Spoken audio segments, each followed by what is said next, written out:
know that most of what you've seen, read, or heard about Billy the Kid is untrue? My name is Gail Cooper. I'm a medical doctor and forensic psychiatrist. My specialty is murder case consultation for the defense. For 20 years, I've used my expertise to uncover the real Billy the Kid. Researching over 40,000 pages of archival documents and books, I've written the revisionist history. It's shocking, it's liberating, and I've written books demolishing the hoaxes, hijacking the history. My talks will share with you what I've found. Cover-ups, misinformation, and fakery, to use Old West lingo, will bite the dust.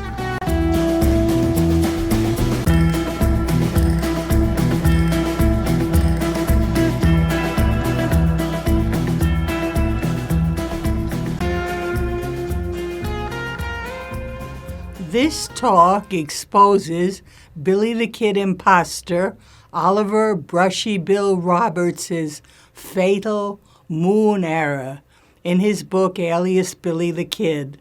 The information is from my book, Cracking the Billy the Kid Imposter Hoax of Brushy Bill Roberts.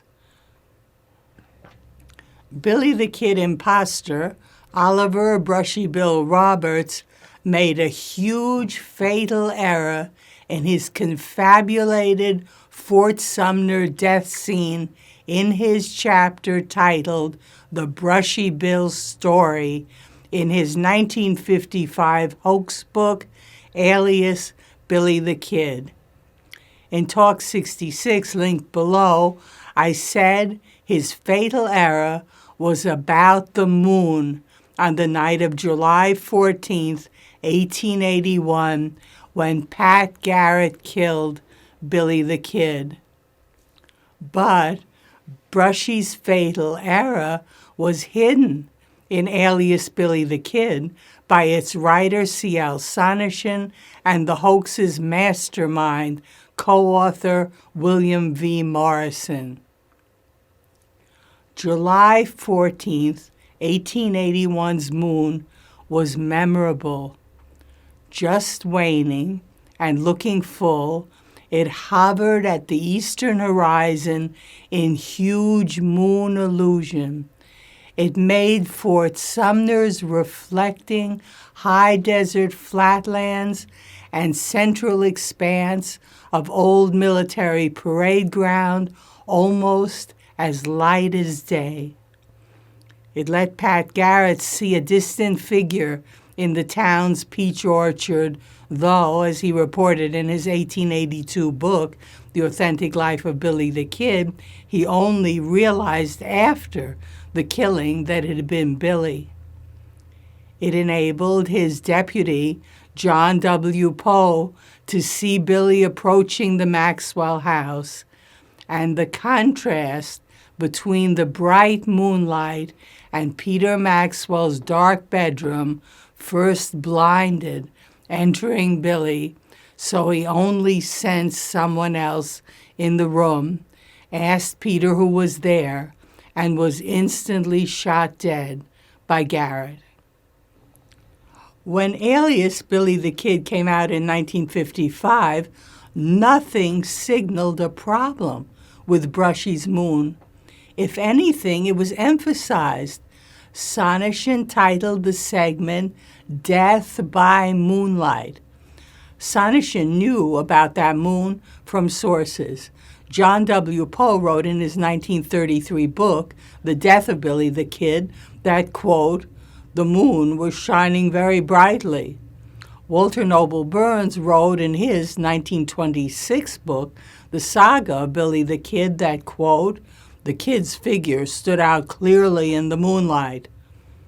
Brushy, as Billy, in Alias Billy the Kid, stated that after he heard shots by a so-called posse, he ran out of Jesus Silva's house and, quote, through the gate into Maxwell's backyard in the bright moonlight. Repeat, in the bright moonlight. and started shooting at shadows along the house.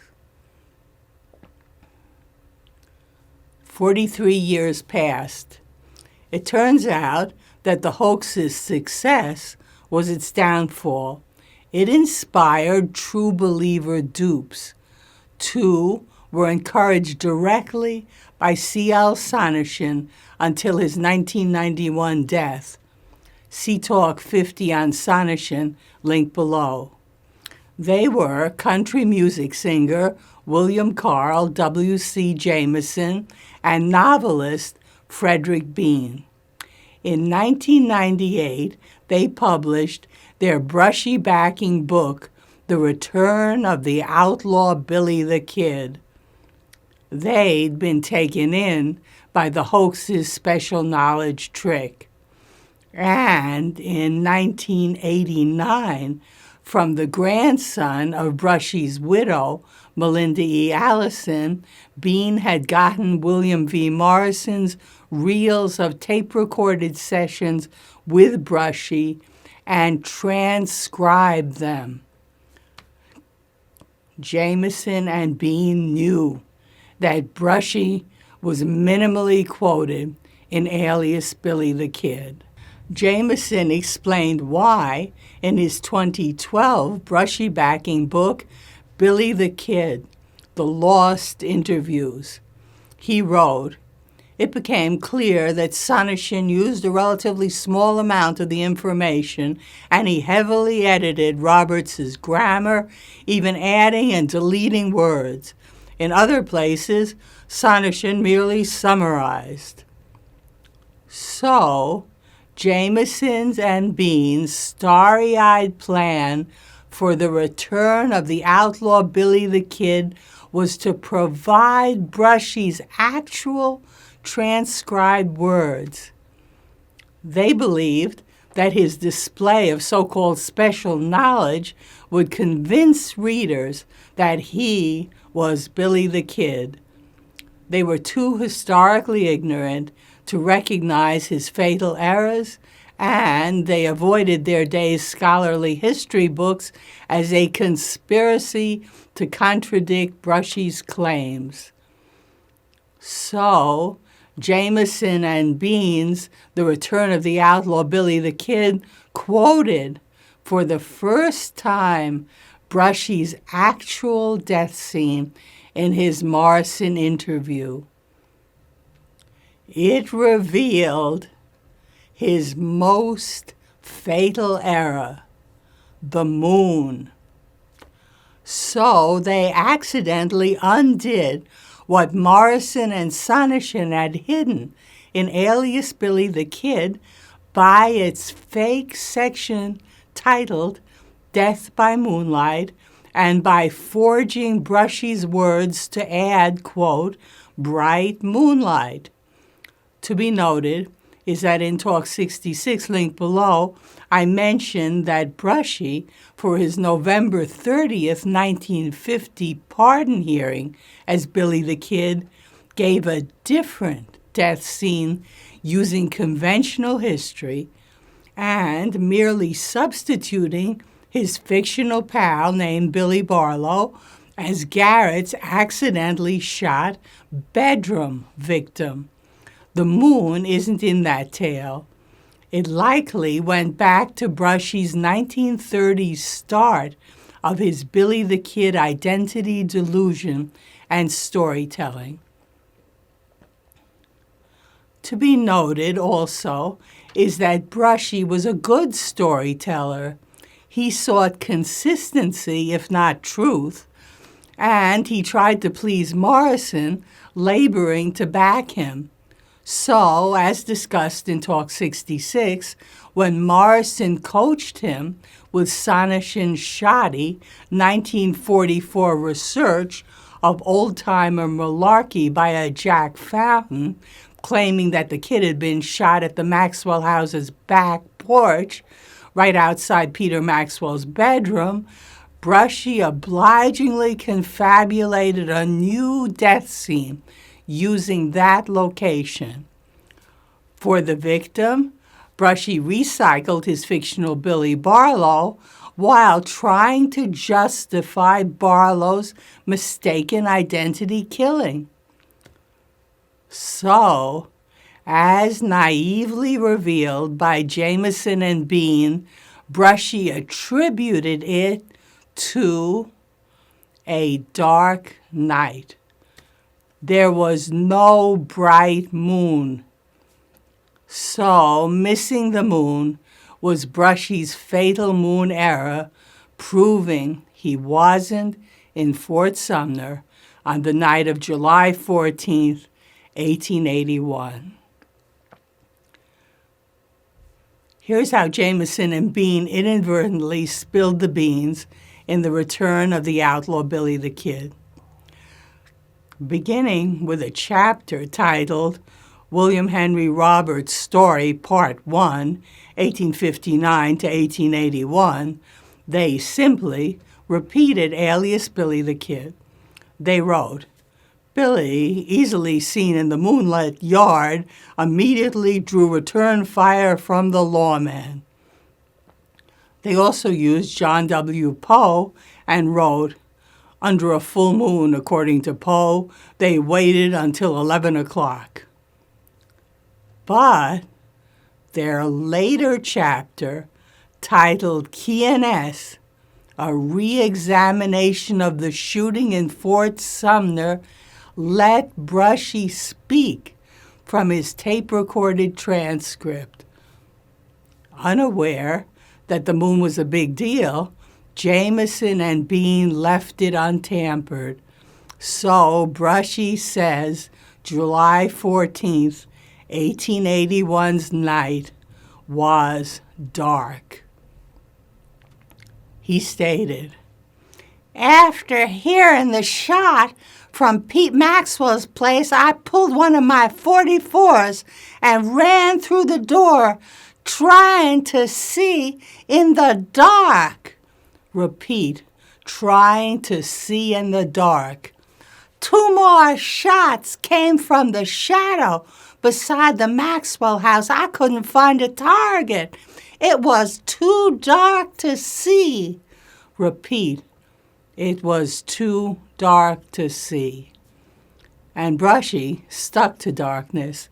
He described himself as, quote, emptying my 6-shooter at the shadow where I saw the muzzle flash. Repeat, the shadow where I saw the muzzle flash.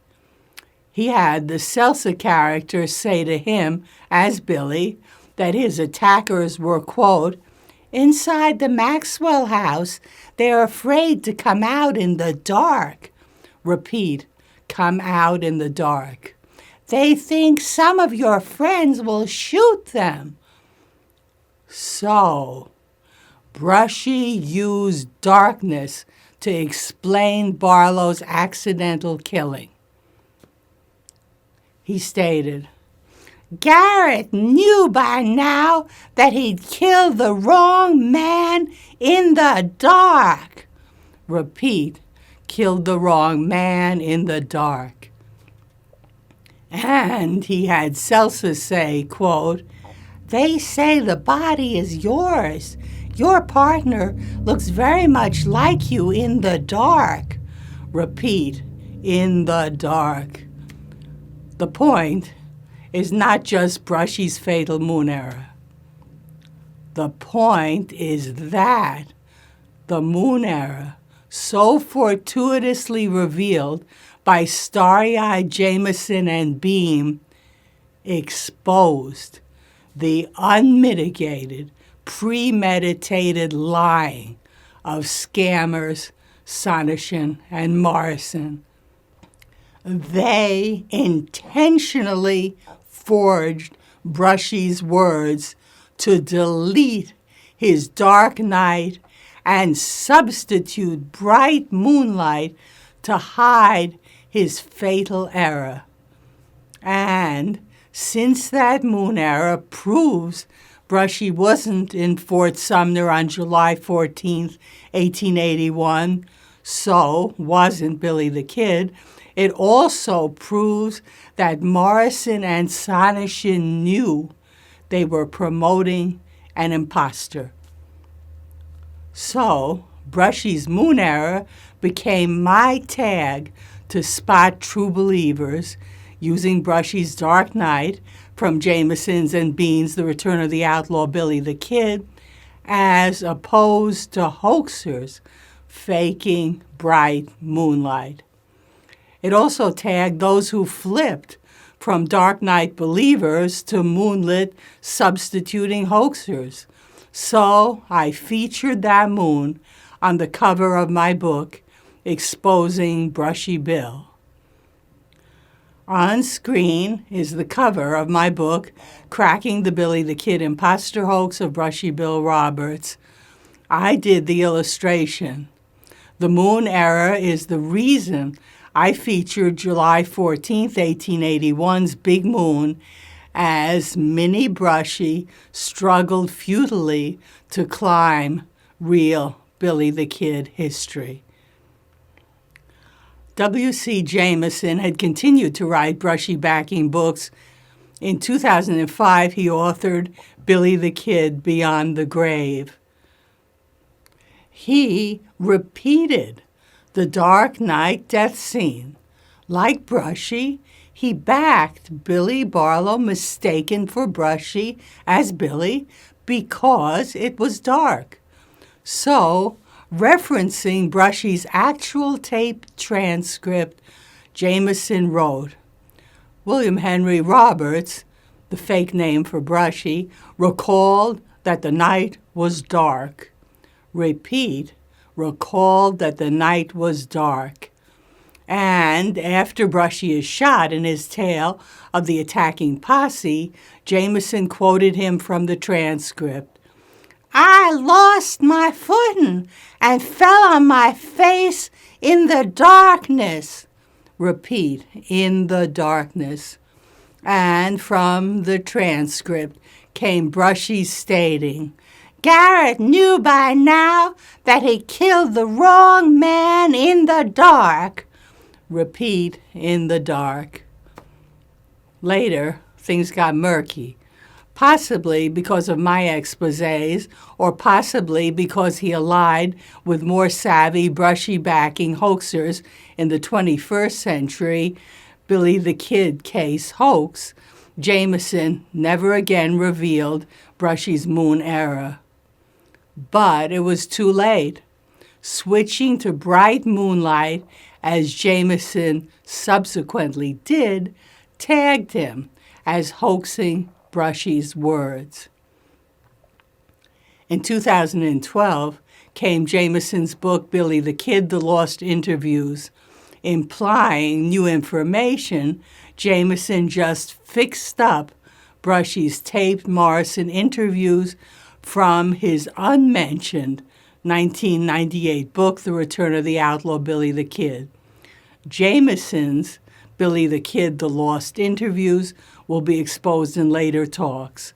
But for this talk, to be noted is that in it, Jameson rewrote Brushy's Dark Night as bright moonlight. Originally, in The Return of the Outlaw Billy the Kid, he had Brushy say, After hearing the shot from Pete Maxwell's place, I pulled one of my 44s and ran through the door, trying to see in the dark. Repeat, trying to see in the dark. 2 more shots came from the shadow beside the Maxwell house. I couldn't find a target. It was too dark to see. Repeat, it was too dark to see. Jameson now forged it for Billy the Kid, The Lost Interviews as, I pulled one of my 44s and ran through the door trying to see in the dark. I ran through the gate into Maxwell's backyard into the bright moonlight. Jameson had added bright moonlight. His Brushy continued 2 more shots came from a shadow beside the Maxwell house. I started shooting at the shadows along the house. Here, Jameson deleted. I couldn't find a target. It was too dark to see. So, for Billy the Kid, the Lost Interviews, Jameson, like Sonneshan and Morrison, hid Brushy's fatal moon error. In Jameson's 2016 book, Pat Garrett, The Man Behind the Badge, written with one of the Billy the Kid case hoaxers, he took no chances with that telltale moon. He announced that July 14th, 1881's moon was full 3 nights earlier in waning phase with 87% brightness. And he didn't mention his 1998 book, The Return of the Outlaw Billy the Kid, with Brushy's Dark Night. The moon era also acted as my tag at the 2003 start of that huge Billy the Kid case hoax perpetrated by New Mexico public officials. Later, I'll give talks exposing it. But for this talk, the person in question was its attorney, backing its district court petitions to exhume Billy the Kid. Since I blocked that years-long hoax in courts, I got all its records.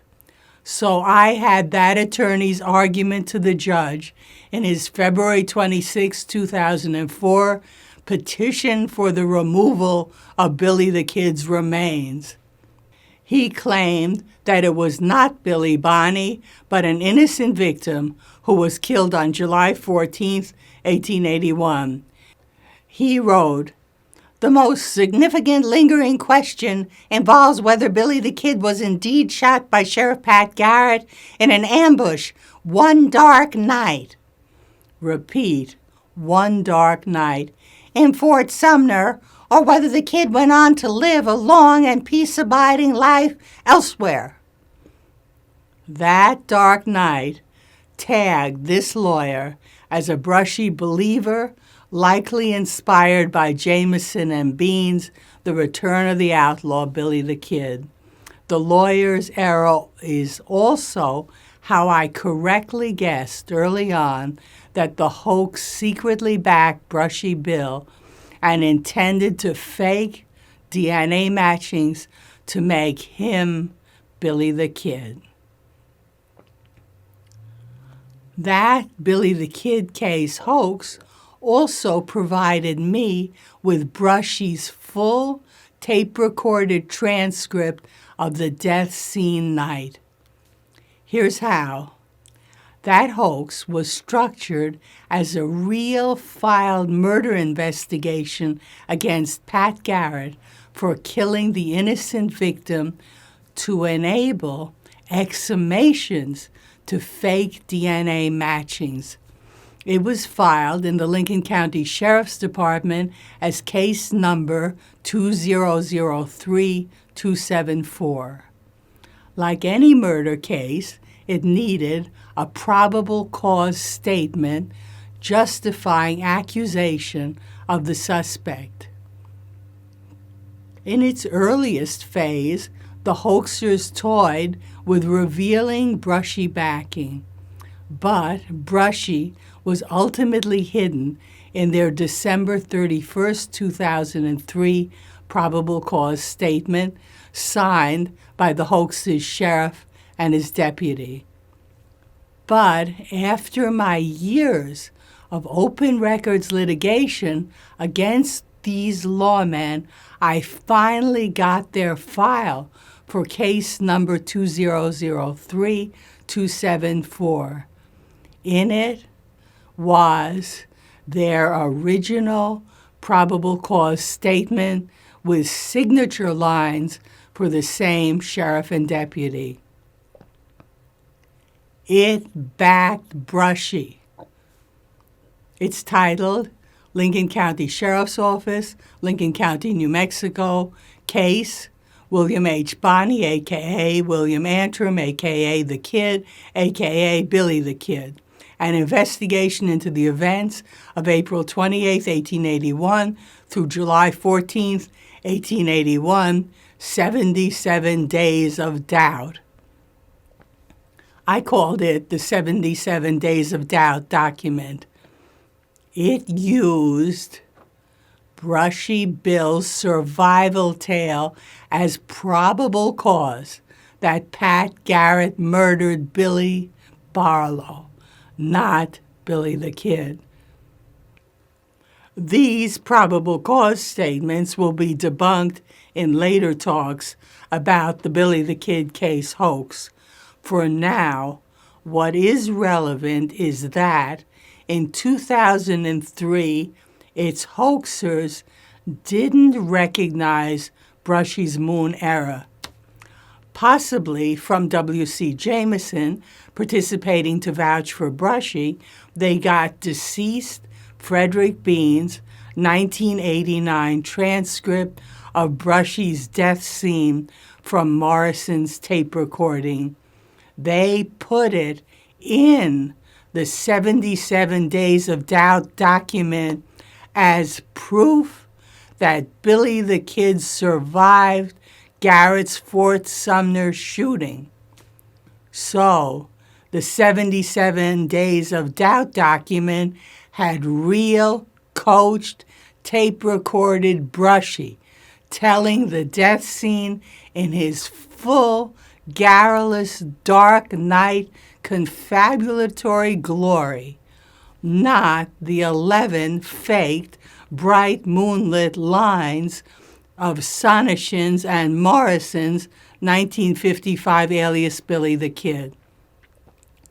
Note that Brushy's other death scene errors seen in this transcript are exposed in Talk 66.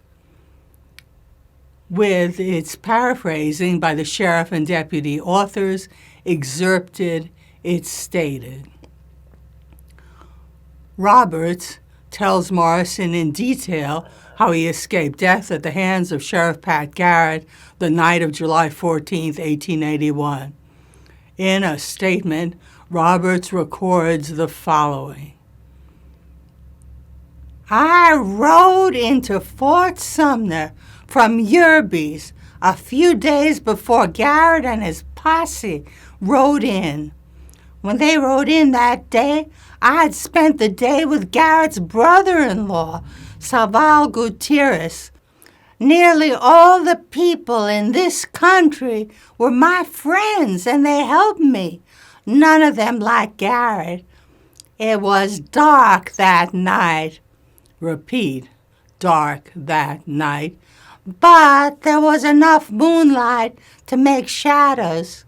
Me and my partner, Billy Barlow, rode up to Jesus Silva's house when we reached Fort Sumner. We had been staying at the Yerby Ranch, laying low for a while. Word was all around that Pat Garrett and a posse were after me.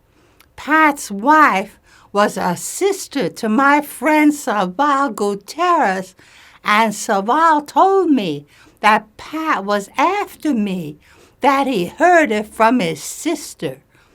Things were mighty hot in Lincoln County for me right about then, but I wasn't running from it.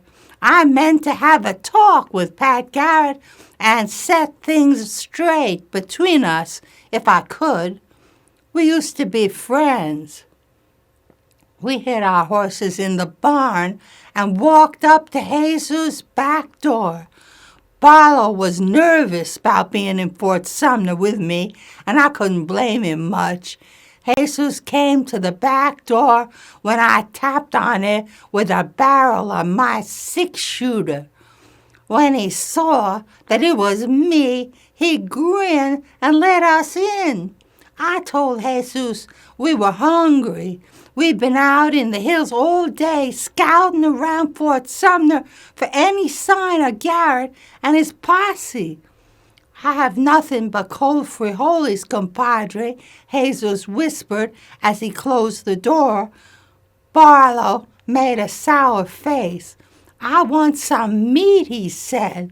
"We have been living on beans and tortillas all week. Ain't you got any beef?" According to Robert's statement, Jesus Silva told Barlow that Pete Maxwell had some meat hanging on his porch. Barlow wanted to get the beef to cook, but Roberts told him it was too dangerous and they should not move from the house. Barlow would not listen. According to Roberts' statement, Barlow took a butcher knife and left the house to head to Maxwell's to get the beefsteak.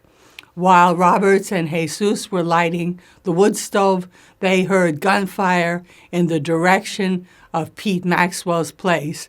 Roberts' statement goes on to describe the following events. "I pulled one of my 44s and ran through the door trying to see in the dark." Repeat, trying to see in the dark. "Two more shots came from a shadow beside the Maxwell house. I couldn't find a target to shoot at. It was too dark to see." Repeat, it was too dark to see. "I ran toward Maxwell's back porch. I heard another gunshot and felt something hit me in the jaw. I stumbled and kept on running with a broken tooth rolling round my tongue. I tasted blood and spit the mess out of my mouth as I started emptying my six-shooter at the shadow where I saw the muzzle flash."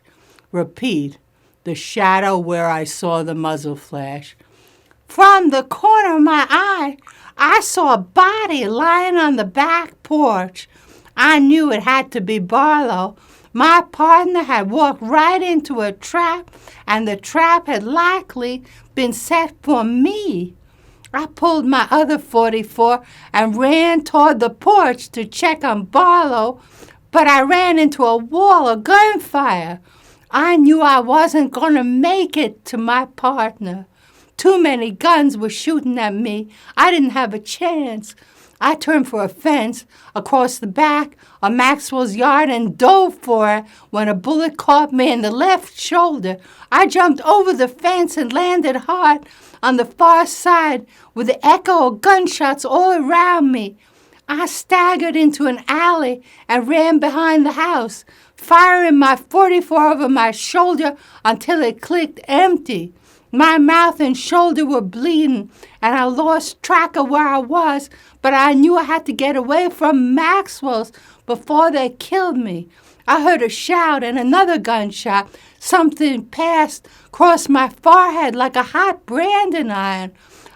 I lost footing and fell on my face in the darkness." Repeat, in the darkness. "I knew I was hurt bad and wondered if I would make it out of this scrape alive. I forced myself up again, wiping the blood from my eyes and my shirt sleeve as I stumbled headlong down the alley. If I fell again, I knew they'd find me and finish the job, so I kept running down the alley as hard as I could, barely able to see where I was going. I heard them shouting to each other behind me, arguing over something, but I was too woozy to think about what they were saying and too frightened to care. The gunshot to my head had knocked me senseless. I kept on staggering and running down the alley, trying to get away. Blood was pouring into my eyes. I couldn't see a thing. I ran past a little adobe shack down the alley from Pete Maxwell's. I supposed all the shooting woke everybody up because a door opened just a crack, and I could see a lantern light spilling from the doorway. I stumbled toward the light, not knowing what else to do. I needed help. A Mexican woman pulled me inside. She saw the blood on my face and threw her hands over her mouth. She closed the door quickly and helped me to a chair.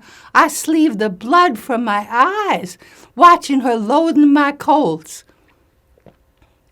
In Robert's statement, he identifies the woman as Celsa Gutierrez, misspelled, who he had known previously. Mrs. Gutierrez helped Roberts and kept him at her home that night. Before Roberts was able to leave, Mrs. Gutierrez told him it was rumored about Fort Sumner that Sheriff Garrett was telling everyone he had killed the kid. Roberts says, "I started puzzling over what Seltzer told me. Garrett was trying to pass off Barlow's body as that of Billy the Kid. I wondered how he figured to get away with it. Garrett knew by now that he'd killed the wrong man in the dark." Repeat, in the dark. "Billy Barlow looked a lot like me, the same general description with blue eyes like mine. But in the daylight, a lot of folks who knew me would know they had the wrong body. I couldn't figure it unless Garrett realized his mistake and was trying to make a try at collection of the reward money that was out on me anyway." The 77 Days of Doubt document concluded. If Roberts' account and claim about the night of July 14, 1881 is to be believed, then Lincoln County Sheriff Pat Garrett was not the hero that history portrays him as. Instead, he becomes a murderer who killed Billy Barlow and covered up that killing and passed off Barlow's body as that of Billy the Kid. So, that's how the death scene in subsequent Brushy backing hoaxes built on quicksand of Brushy's fatal Moon era proved once again was that Brushy had no special knowledge, coaching by hoax accomplices, parroting of sources, confabulating, fatal errors, and fatal ignorance, all proving he wasn't Billy Bonney. And it showed the labor and forging done by Sonneshan and Morrison to trick alias Billy the Kid readers. The talk to follow exposes Brushy Bill's post-death scene, fake life as Billy the Kid.